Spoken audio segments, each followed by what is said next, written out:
Parlamalar dün geceden beri, gün batım rüyalatması, çipiz parça yolunda. Barbie'in this guys with that, guys with these guys with that, DZST sözleri ocağın yanında tutuldu. King Kaynak bir kişi öğretiyordu 10 saatten fazla. Simpsons'la sonsuzlukluğa bükülmüş kabazlı kullar celatları yalan özetlemek lazım. Day Mars'ta süper ay gün batımları tüm özüne günahlandırıcıları bıcıklandı. Süzülmüş ama yüreklendirilmiş ümitli kişiler.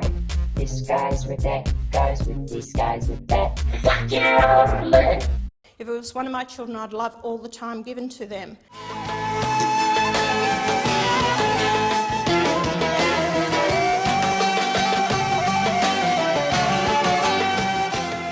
Early Christmas with our adult Meccano exercise today, putting that thing together. Yeah, but hell, it was worth it. Yeah, it cuts real good.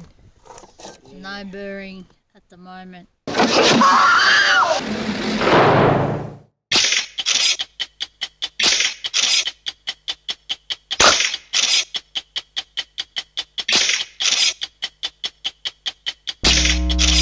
Aran, koruma.